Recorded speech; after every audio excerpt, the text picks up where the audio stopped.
Embrace the power of knowledge at Sanskriti University, ranked first in most promising university in engineering and management in India. Visit www.sanskriti.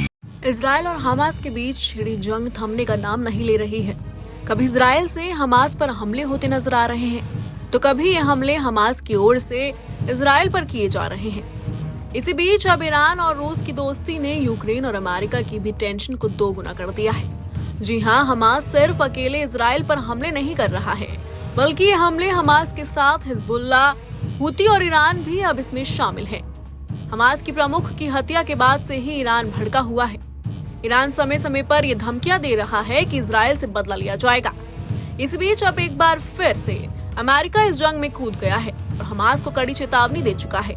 लेकिन अब Iran ने Ukraine, Israel और America सबकी tension को बढ़ा दिया है। उसकी वजह है ईरान की बैलिस्टिक मिसाइल।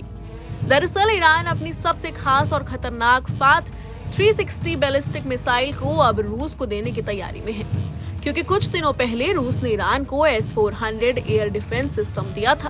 तब हमास नेता इस्माइल हानिया की तेहरान में की गई हत्या के बाद इजराइल और ईरान के बीच जबरदस्त तनाव पसरा था। वहीं अब ईरान ने भी दोस्ती को निभाते हुए रूस को अपनी खास फैथ 360 बैलिस्टिक मिसाइलें दी हैं, जिससे यूक्रेन और अमेरिका का तनाव बढ़ा हुआ है। माना जा रहा है कि अगर ये बैलिस्टिक मिसाइल रूस के पास जाती है तो इससे न सिर्फ रूस के दुश्मनों को, बल्कि इससे मिडिल ईस्ट का तनाव भी दोगुना हो सकता है। अमेरिका मीडिया CNN और वॉल स्ट्रीट जर्नल ने शुक्रवार को सूत्रों का हवाला देते हुए बताया कि ईरान ने रूस को कम दूरी की बैलिस्टिक मिसाइलें दी हैं। मीडिया रिपोर्ट्स के मुताबिक ईरान ने 200 बैलिस्टिक मिसाइलें रूस को दी हैं। सूत्रों के मुताबिक 4 सितंबर को एक रूसी शिप कैस्पियन सी में बने एक अज्ञात बंदरगाह पर इन बैलिस्टिक मिसाइलों को लेकर पहुंचा है। यूक्रेन के विदेश मंत्रालय ने कहा कि वो रूस को ईरानी बैलिस्टिक मिसाइलों के मिलने की खबरों से बेहद चिंतित है। मंत्रालय ने कहा कि तेहरान और मॉस्को के बीच गहराता सैन्य सहयोग यूक्रेन, यूरोप और मध्य पूर्व के लिए खतरा है। यूक्रेन ने अंतर्राष्ट्रीय समुदाय से ईरान और रूस पर दबाव बढ़ाने की अपील की है।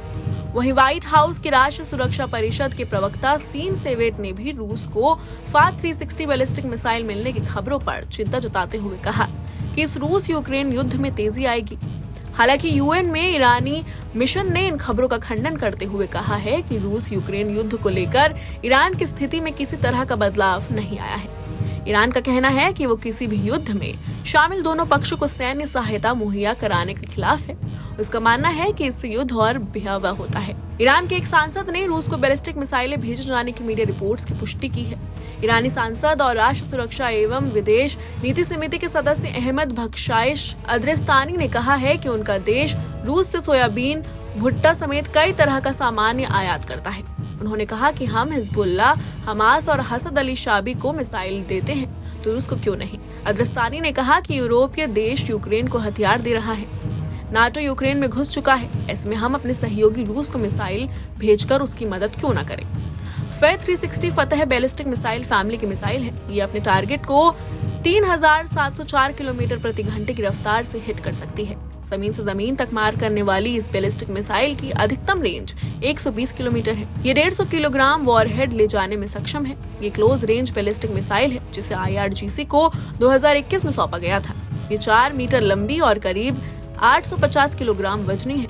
ईरान की इस मिसाइल की तुलना अमेरिका के HIMARS से की जाती है, जिसे US ने यूक्रेन को मुहैया कराया है। Bureau report, news nation. Embrace the power of knowledge at Sanskriti University, ranked first in most promising university in engineering and management in India. Visit www.sanskriti. News nation अब व्हाट्सएप पर खबरों के ताजा अपडेट के लिए न्यूज नेशन के इस QR code को स्कैन करें।